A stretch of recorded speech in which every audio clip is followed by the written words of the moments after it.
இன்றைய நிகழ்ச்சியில் நாம் தரிசிக்கப் போகிற ஆலயம் அருள்மிகு சாய்பாபா ஆலயம். ஷீரடி சாய்பாபாவை பற்றி எத்தனையோ நூல்கள் அடுத்தடுத்து வந்து கொண்டிருந்தாலும் அவை அனைத்தும் சாய் பக்தர்களின் இறை தாகத்தை போக்கிவிட முடியாது. சாய் பக்தர்களின் எண்ணிக்கையும் அதிகமாகிக் கொண்டிருக்கிறது. ஷீரடி பாபாவை பிரதானமாக பிரதிஷ்டை செய்யும் ஆலயங்களும் இன்றைக்கு அதிகரித்துக் கொண்டிருக்கின்றன. ஒவ்வொரு நாளும் ஷீரடி மகானின் தரிசனத்துக்காக தங்கள் வீடுகளுக்கு அருகே அமைந்துள்ள ஆலயங்களுக்கு சென்று வரும் பக்தர்கள் எண்ணிக்கை அதிகமாகிக் கொண்டிருக்கிறது.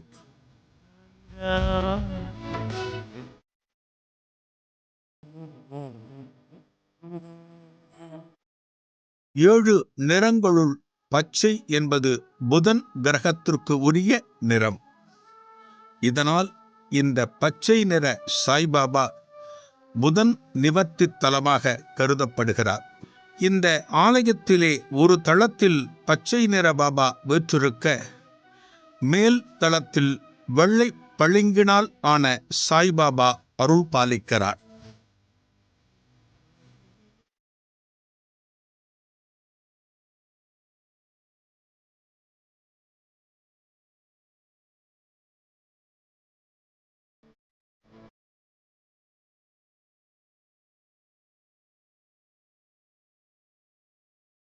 அதே தலத்தில் ஸ்ரீசக்கரம் பிரதிஷ்டை செய்யப்பட்டுள்ளது.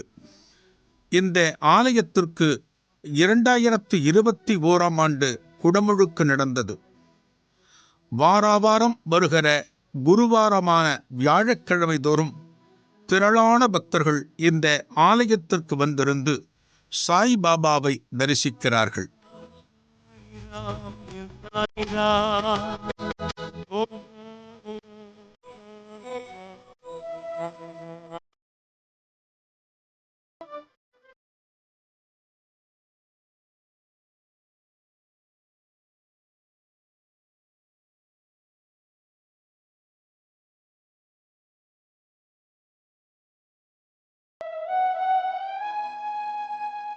ஆயிரத்து 900 துவக்கத்தில் வாழ்ந்து வந்த நம் முன்னோர்கள் பெரும் பாக்கியசாலிகள், புண்ணியம் செய்தவர்கள்.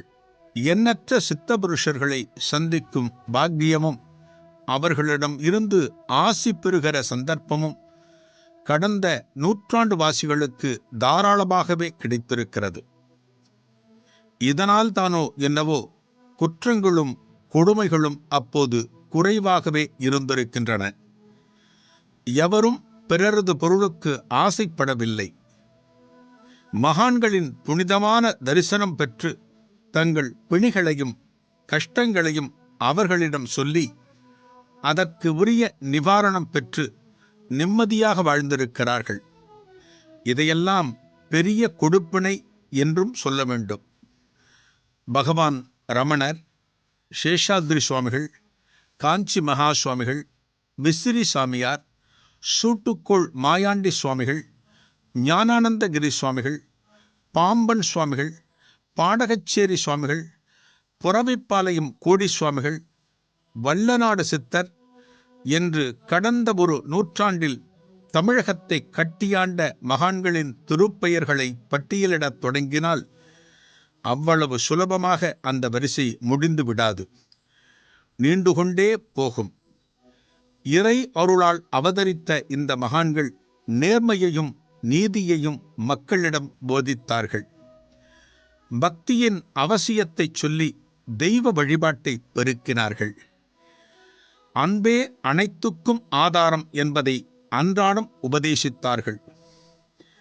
இறைவனுக்கு அடுத்த ஸ்தானத்தில் இருந்து அவன் செய்ய வேண்டிய அருட்பணிகளை திறம்பட நடத்துவதற்காக இந்த மண்ணுலகில் அவதாரம் எடுத்தவர்களே மகான்கள். இத்தகைய மகான்கள் பொன்னுக்கும் பொருளுக்கும் ஆசைப்பட்டதில்லை. அனைத்தையும் துறந்தவர்கள்தானே மகான்கள். உணவையும் உடையையும் தேடியதில்லை. தினந்தோறும் பக்தர்கள் வீடுகளுக்கு சென்று பிட்சை எடுத்து அதை உண்டார்கள். காஷாய வஸ்திரத்தை அணிந்து கொண்டார்கள். இன்னும் சிலர் ஆடை ஏதும் அணியாமல் அவதூதராகவே தெரிந்தார்கள். தங்களை தேடி வந்த ஒவ்வொரு பக்தரையும் நல்வழிப்படுத்தினார்கள். யார் யாருக்கு அவர்களது கர்ம வினைகளுக்கு உட்பட்டு என்னென்ன அருள முடியுமோ அதை அருளினார்கள். தேசாந்திரம் முழுக்க பயணம் செய்தார்கள். இறைவன் அனுமதித்த காலம் வரை வாழ்ந்தார்கள். தங்களது அவதார நோக்கம் பூர்த்தியான வேளை அறிந்ததும் இந்த மண்ணுலகை துறந்தார்கள்.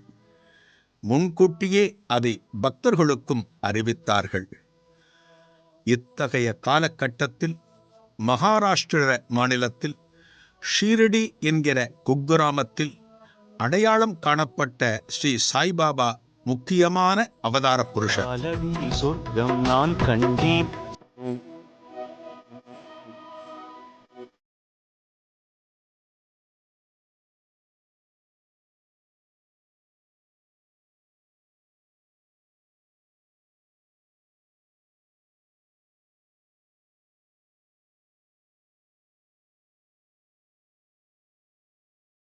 மகாராஷ்டிர மாநிலத்தில் உள்ளது அகமதுநகர் மாவட்டம்.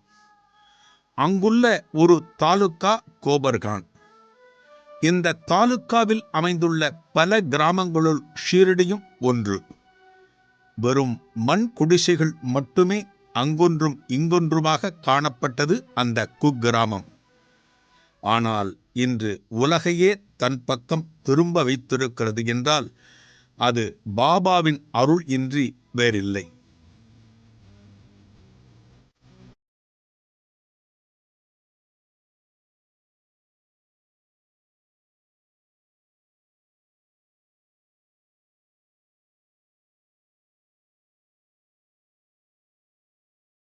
பாபாவின் அவதாரம் எப்படி நிகழ்ந்தது என்பது தெரியவில்லை.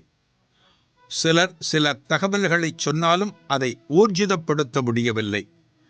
ஷிரடி பாபாவின் பெற்றோர் யார், எந்த ஆண்டில் எந்த ஊரில் அவதரித்தனர் என்பன போன்ற கேள்விகளுக்கு இதுவரை உண்மையான பதில் இல்லை.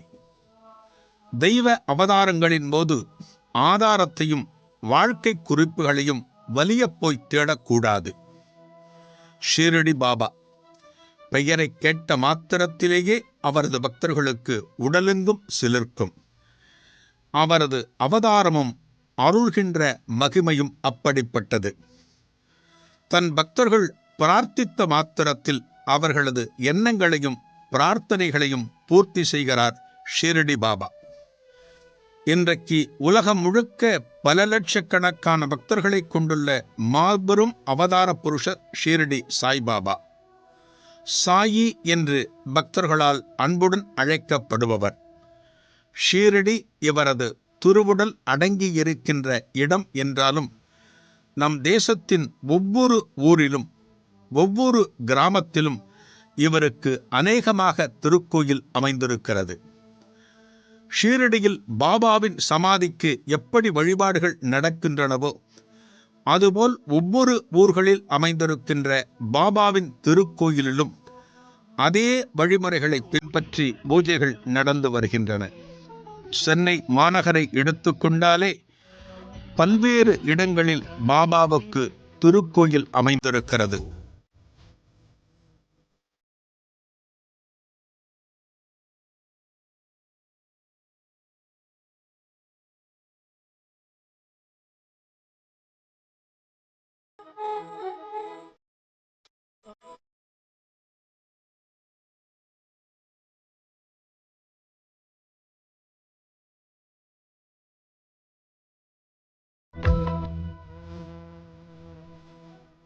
மகாராஷ்டிர மாநிலத்தில் உள்ளது அகமதுநகர். அங்குள்ள ஒரு தாலுக்கா கோபர்கான் என்று பார்த்தோம். இந்த தாலுக்காவில் பல சிற்றூர்கள் உள்ளன. அவற்றுள் ஒரு கிராமம்தான் ஷீரடி. மிகவும் எளிமையான கிராமம். சில ஆண்டுகளுக்கு பிறகு தங்கள் கிராமம் உலகளாவிய பெருமை பெறப்போகிறது என்பதை ஆரம்ப காலத்தில் அறிந்திருக்க மாட்டார்கள். ஷீரடிக்கு கிடைத்த பேரு இறைவனின் விருப்பமே.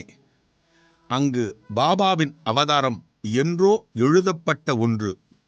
மகான்கள் சொல்லிக் கொண்டு வருவதில்லை, பெருமைக்குரிய அந்த மகான் பின்னாளில் சாய்பாபா என்று பக்தர்களால் துதிக்கப்பட்டவர்.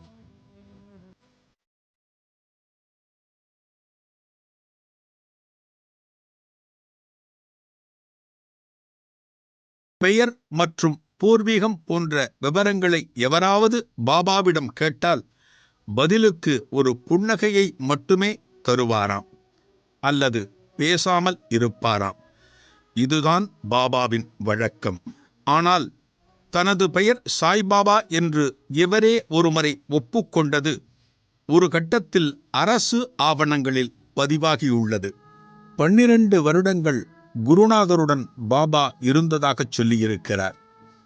இதை ஷீரடி மக்களே ஒரு சந்தர்ப்பத்தில் அனுபவபூர்வமாக பார்த்து உணர்ந்திருக்கிறார்கள். அந்த சம்பவத்தை பார்த்து அதிர்ந்து போய் நின்றிருக்கிறார்கள். அந்த சம்பவம் இதுதான். அது 1854ஆம் ஆண்டு.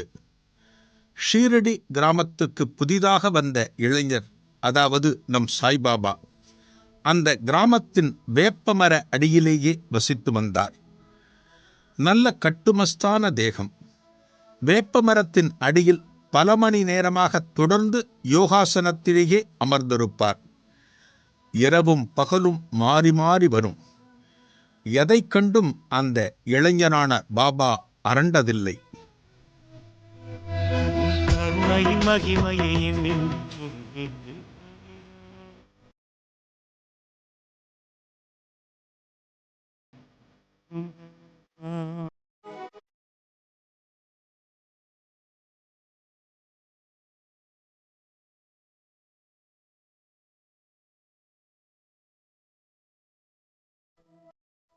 கடும் வெயிலும் சில்லென்ற பனியும் அவ்வப்போது பெய்யும் மழையும் இளைஞனான பாபாவை எதுவுமே செய்ததில்லை. வேப்ப மரத்தடியை தன் நிரந்தர இருப்பிடமாக ஆக்கிக் கொண்டார் பாபா. ஒரு நாள் கண்டோபா ஆலயத்தில் குடிகொண்டிருக்கும் தெய்வம் ஊரின் பிரதான இடமாகிய அந்த வேப்ப மரத்தடிக்கு சாமி வந்து இறங்கிய அந்த பக்தரை ஆசுவாசப்படுத்தி அழைத்து வந்தனர் ஊர்க்காரர்கள். சாமி, இந்த வேப்பமரத்தின் அடியில் தவம் செய்து வரும் இளைஞன் யார்? அவனுடைய தந்தை யார்? எங்கிருந்து வந்து இங்கு குடிகொண்டுள்ளான்? எங்களின் பல நாள் சந்தேகங்களுக்கு நீதான் விடை சொல்ல வேண்டும் சாமி என்று மிகுந்த பவ்யத்துடன் சாமியாடிய அந்த அன்பரை கேட்டார்கள்.